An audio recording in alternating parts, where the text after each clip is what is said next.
আপনারা নিশ্চয়ই আজকে দিনটা খুব উপভোগ করবেন, তার কারণ আজকে হবে নাচ গান, প্রচুর খাওয়া দাওয়া। সব বাধা পেরিয়ে কাছাকাছি এলো সুধা ও তেজ।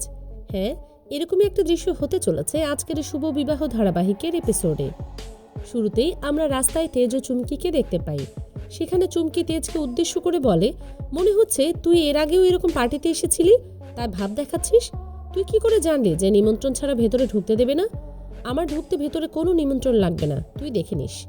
এসব কথা শুনে তেজ চুমকিকে বলে, এসব না বলে চিন্তা করো কিভাবে ভেতরে ঢুকবে।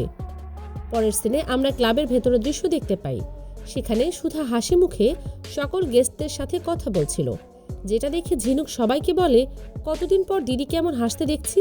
জ্যোৎস্না বলে, হ্যাঁ ভাই চলে যাওয়ার পর থেকে তো সুধা কখনো এভাবে হাসেই না।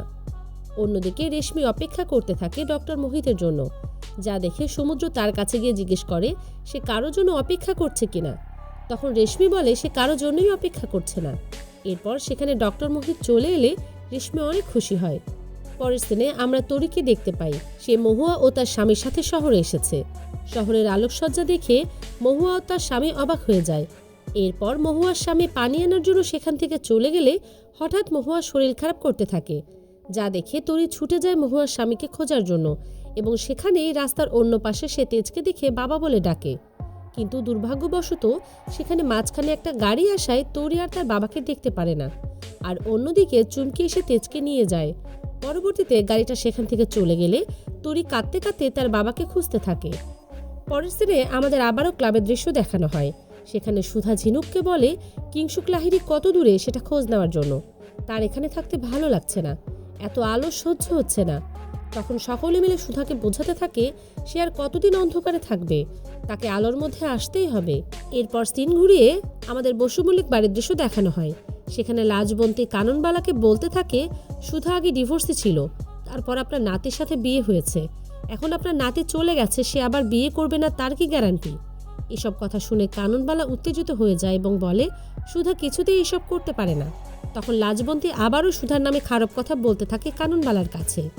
এরপর সে মনে মনে বলে, আমি এমনি এমনি এখানে থাকছি না, এই বাড়ির সম্পত্তির টাকা সব হাতিয়ে নেব। পরের সিনে আমরা ক্লাবের দৃশ্য দেখতে পারি। সেখানে তেজ চুমকি ভেতরে যাওয়ার চেষ্টা করলে সিকিউরিটি তাদের আটকায় এবং নানান কথা বলে অপমান করতে থাকে। অন্যদিকে সুধা সবটা খেয়াল করে এবং সমুদ্রকে বলে বাইরে কি হচ্ছে সেটা দেখার জন্য।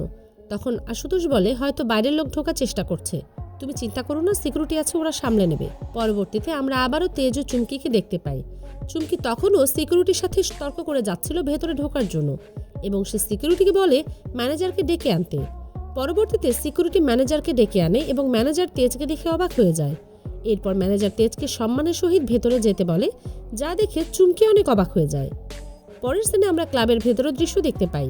সেখানে ঝিনুক ও সমুদ্র পার্টি স্টার্ট করে দিয়েছিল। এরই মধ্যেই সুধাকে কিছু বলার জন্য বলা হয়। তখন সুধা তার বিজনেস ওম্যান হওয়ার সমস্ত কৃতিত্ব তেজের সম্পর্কে বলতে থাকে। এরপর সে সবাইকে জানায় তার কৃতিত্ব ততদিন না পূর্ণ হবে যতদিন না তেজ ও তরি ফিরে আসছে। এরপর আমরা বাইরের কিছুটা দৃশ্য দেখতে পাই। সেখানে তরি তার বাবার জন্য কান্না করছিল এবং ভেতরে আসার চেষ্টা করছিল, কিন্তু সিকিউরিটি সেখানে বাধা দেয় এবং তাদেরকে ভেতরে আসতে দেয় না। এরপর তরি কাঁদতে কাঁদতে সেখান থেকে চলে যায়। শেষ দিনে আমরা আবারও ক্লাবের দৃশ্য দেখতে পাই। সেখানে উপস্থিত হয়ে তেজ ও চুমকি অবাক হয়ে তাকিয়ে থাকে। আজকের পর্ব এটুকুই, দেখা হচ্ছে আগামী পর্বে।